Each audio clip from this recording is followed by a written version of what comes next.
అనకాపల్లిలో నాకు 2 సముద్రాలు కనిపిస్తున్నాయి. ఒకటి బంగాళాఖాతం అయితే మరొకటి అనకాపల్లి మేమంతా సిద్ధం సభ. ఈ సభ చరిత్రలో నిలిచిపోతుంది. ఈ ఎన్నికలు కేవలం ఎమ్మెల్యే ఎంపీలను ఎన్నుకునే ఎన్నికలు కాదు. మన పిల్లలు, అక్క చెల్లెమ్మలు, అవ్వాతాతలు, రైతుల తలరాతను నిర్ణయించే ఎన్నికలు. 5 ఏళ్లలో ప్రజల మనసులను గెలిచి ఎన్నికలకు వెళుతున్నాం. వాళ్ళు కుట్రలు పొత్తులతో ఎన్నికలకు వెళుతున్నారు. ఈ యుద్ధానికి మీరంతా సిద్ధమేనా? ప్రతి వర్గానికి, ప్రతి ఇంటికి మంచి చేసి, మనం చేసిన మంచి చూపించి, మనం ప్రతి వర్గానికి మోసం చేసి వాళ్ళు చేసిన మంచి ఏదీ లేదు కాబట్టే మేము వస్తే ఇది చేస్తాం అని చెబుతున్న కుట్రల కూటమిని ఓడించేందుకు సిద్ధమేనా? జగన్ను ఓడించాలని, వాళ్ళు పేదలను గెలిపించాలని మనం, ఇంటింటి అభివృద్ధిని కొనసాగించాలని మనం 2024 ఎన్నికలు చరిత్రలో నిలిచిపోతాయి. ఈ చరిత్రలో నిలిచే ఈ యుద్ధానికి మీరంతా సిద్ధమేనా? సిద్ధం సభలను ప్రత్యర్థుల గుండెల్లో రైళ్లు, బస్సులు పరిగెడుతున్నాయి. చంద్రబాబు ఉక్రోషంతో నాపై రాళ్లు వేయమని చెబుతున్నారు. నన్ను దగ్ధం చేయమంటున్నారు. ఇదే దత్తపుత్రుడు చంద్రబాబు వదినమ్మ అజెండా. జగన్ కొట్టడానికి, హాని చేయడానికి, రాష్ట్రాన్ని దోచుకోవడానికి, పంచుకోవడానికి వాళ్లకు అధికారం కావాలట. చంద్రబాబు ఈ మధ్య మాట్లాడుతూ జగన్ ఓ బచ్చా అన్నారు. కృష్ణుడిని బచ్చా అనుకున్న కంసుడితో పాటు పూతన, కాళిందిలను సైతం కాలి కింద వేసుకుని నాట్యం చేశాడు. రాముడిని బచ్చా అనుకున్న మారీచుడు, సుబాహుడు తరహాలోనే ఈరోజు రామోజీ, రాధాకృష్ణ కనిపిస్తున్నారు. చరిత్రలో ఓడిపోయే కాలం వచ్చినప్పుడు విలన్లందరికీ అటువైపు హీరోలందరూ బచ్చాల మాదిరిగానే కనిపిస్తారు. అయ్యా చంద్రబాబు, నువ్వు బచ్చా అంటున్న నేను ప్రజలకు మంచి చేసి ఎన్నికల కోసం ధైర్యంగా ప్రజల ముందుకు వస్తున్నాను. పేదలకు నువ్వు మంచి చేసుంటే ఈ బచ్చాలను చూసి భయపడుతూ పొత్తుల కోసం ఎందుకు వెంపర్లాడావు అని అడుగుతున్నాను.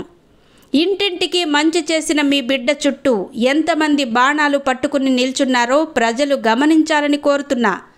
చంద్రబాబు కుట్రలు, మోసాలతో మీ బిడ్డ చుట్టూ బాణాలు, రాళ్లు, ఆయుధాలు పట్టుకుని నిల్చున్నారు. ఇంతమంది మధ్యలో ప్రజలకు మంచి చేసి నిలబడ్డ మీ బిడ్డకు తోడు ఆ దేవుడు, ప్రజలు, నా అక్క చెల్లెమ్మలే అని గర్వంగా చెబుతున్నా. మీ బిడ్డ సింగిల్గా ఎన్నికలకు వచ్చి ఆ చంద్రబాబును ఒక్కటే అడుగుతున్నా. అయ్యా చంద్రబాబు, ఎందుకయ్యా మీకింత భయం ఈ బచ్చా అంటే అని అడుగుతున్నా. మీ బిడ్డ చుట్టూ ఇన్ని నక్కలు చేరిన పరిస్థితి నేడు ప్రజలకు కనిపిస్తోంది. నేను బచ్చా అయితే ఈ బచ్చా చేతిలో ఓడిపోయి కేవలం 23 మంది ఎమ్మెల్యేలను మాత్రమే గెలిపించుకున్న నువ్వు ఏంటి అని అడుగుతున్నా. బాబు, నిన్నే అడుగుతున్నా, ఏమనాలి నిన్ను? నేను బచ్చా అయితే 5 ఏళ్ల తర్వాత కూడా నాతో పోటీకి నువ్వు ఒక్కడివే రావడానికి ధైర్యం లేదు. 1/2 డజను మందిని వెంటేసుకు వస్తున్నావు. ఇలాంటి నిన్ను ఏమనాలి?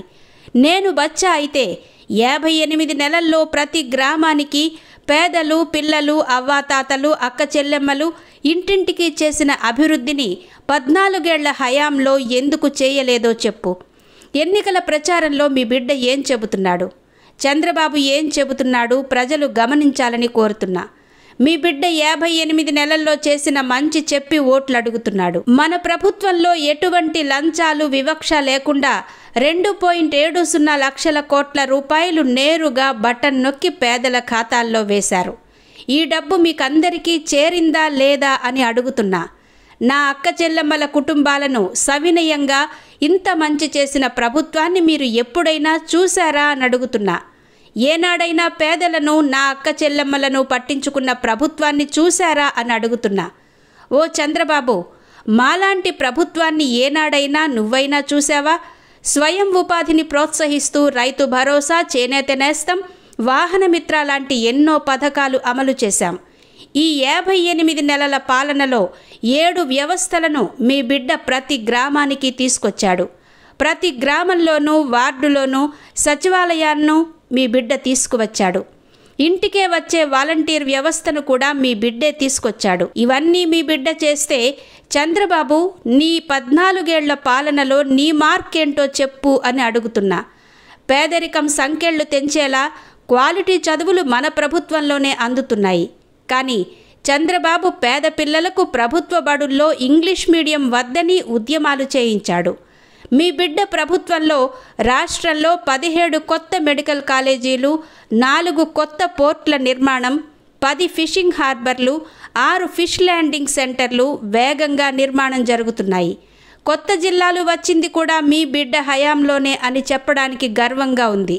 26 జిల్లాలు, 15,000 సచివాలయాలు, నాడు నేడు కింద స్కూళ్ళు, ఆసుపత్రులు, 15,000 రైతు భరోసా కేంద్రాలు, 3,000కు పైగా డిజిటల్ లైబ్రరీలు, గ్రామానికే ఫైబర్ గ్రిడ్, మారుమూల ప్రాంతాలకు కూడా కనెక్టివిటీ మీద ధ్యాస పెట్టి కనెక్ట్ చేస్తున్నాం. తలసరి ఆదాయంలో 28వ స్థానం నుంచి 5వ స్థానానికి ఎగబాకిందని మీ బిడ్డ గర్వంగా చెబుతున్నారు.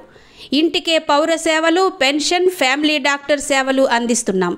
లంచాల బాబు, జన్మభూమి కమిటీల బాబు, మీ పాలనలో ఏముందయ్యా గర్వకారణం? పేదలకు నువ్వేం చేశావయ్యా అని అడుగుతున్నా.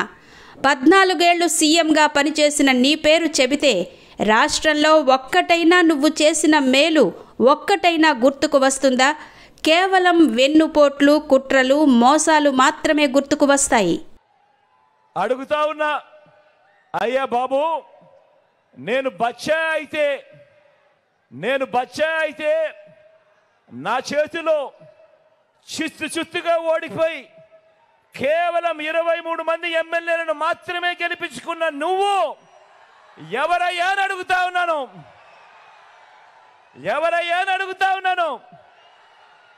ఓ బాబు, నిన్నే అడుగుతున్నా, ఏమనాలి నిన్ను అని అడుగుతా ఉన్నాను. నేను బచ్చా అయితే 5 ఏళ్ల తర్వాత కూడా నాతో పోటీకి నువ్వు ఒక్కనివే రావడానికి నీకు ధైర్యం చాలడం లేదు. 6 డజన్ మందిని వెనకేసుకొని వస్తా ఉన్న నిన్నేమనాలి అని అడుగుతా ఉన్నాను. ఓ బాబు, నిన్ను ఏమనాలి అని అడుగుతా ఉన్నాను. ఏమనాలి?